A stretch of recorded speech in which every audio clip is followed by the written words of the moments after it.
This is PNN, Positive News Network, where we are finding hope in every headline.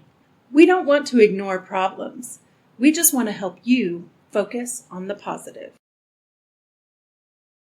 Today, we're starting a conversation that affects almost everyone at some point in life. Body image isn't just about what we see in the mirror. It's about how we see ourselves, how we think others see us, and how those stories shape the way we move through the world. Let's begin by asking, how can someone feel invisible while also feeling like everyone is always looking at them? Let's look for the silver lining together. With PNN, our plan has evolved into a state where I come in with my nerdy self and I bring in data points about whatever the topic is. So I do a little bit of research, come in with my nerdy facts, and then those are coming in cold to my sweet seester, who is a licensed marriage and family therapist. Yes. And who is very good at what she does.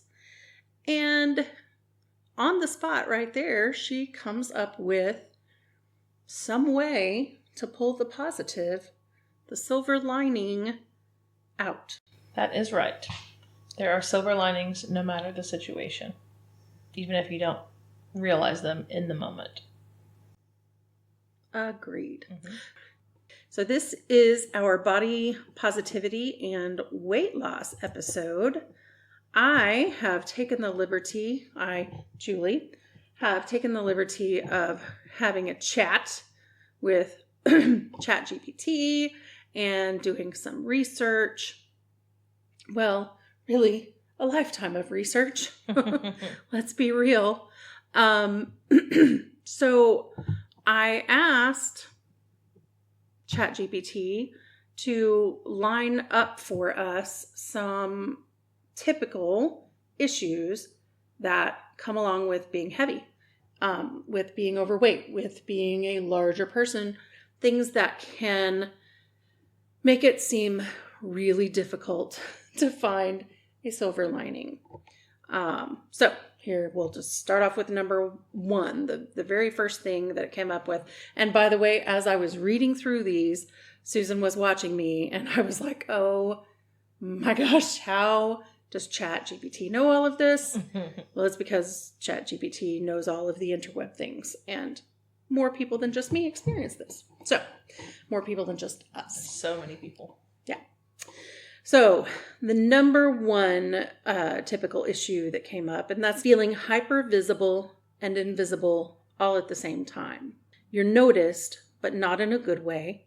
People stare, make assumptions, or mentally reduce you to your body size. At the same time, you can feel overlooked for your intelligence, competence, or warmth. That combination is exhausting and deeply discouraging. And I feel like Jarvis, aka ChatGPT, was reading my mind. How can I pull something positive out of feeling hypervisible and invisible at the same time? That would be a good night to record. Because I'm like, Huh? And maybe because this is such a close to home topic.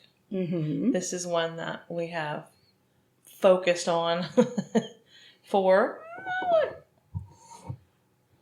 better part of 20 years, 30 maybe. Fair to say decades. Yeah.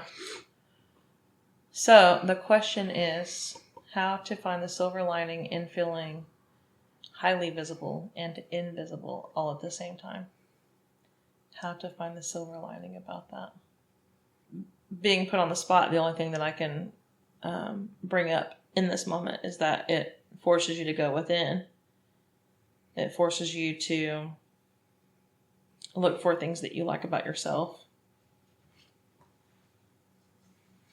To listen to that tiny little voice inside. The small, quiet inner voice. Yeah, and argue with it. Because sometimes that little inner voice is not so nice. Yeah. But that definitely puts us in a position to where we have to have that conversation of, I enjoy being seen, but also cover me up. And how do I find middle ground there? So that one thing of forcing you to go within, I think it is a silver lining. I don't know that I would say it's super positive or always would be super positive. But I would say that it's a silver lining because I think so many of us have difficulty going within, going to ourselves as our source of Comfort? validity. We do not need validation from others. And when we are feeling hypervisible or invisible, that in one way, shape, or form is seeking validation from someone else. Mm-hmm. I don't need that. We don't need that. You don't need it. You in the audience, you don't need it. You don't need validation from anyone else. We want it. Oh, we do, for certain. But that's where, I think that's the silver lining of that. And silver linings are not always going to be butterflies and rainbows. Yeah. Sometimes silver lining is just pulling your attention away from the negative parts of it, even if it results in something neutral.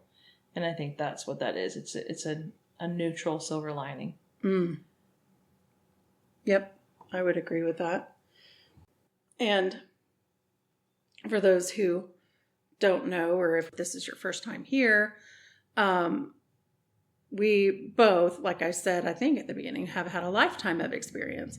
I know for certain that as soon as I hit puberty and those hormones started kicking in, I've been a big girl. I have been a very big girl. I didn't start out very big, but felt like it though, right? It felt like it. Oh, for sure. Yeah. Yeah. Oh, I'll never forget in elementary school being called a bubble butt. That was so sweet. That would be something to brag about today. Right. Yeah. Well, anyway, that's where the place from which we are drawing our experience and whatever. We have both had that. And I asked Susan earlier, when did she feel like she started having weight issues? Yeah. 3rd or 4th grade, I started feeling different, not as accepted by others, female and male. And I think it had everything to do with. So I will say weight, but body, like hairstyle, the way I dress, like all of that. I guess all of that is included in body positivity for the most part. Yeah. So, yeah, because I didn't have the name brand clothing and the perfectly cut hair or ponytail or whatever the case may be. I felt different than the rest of the kiddos, than the ones that I happen to be spending time with.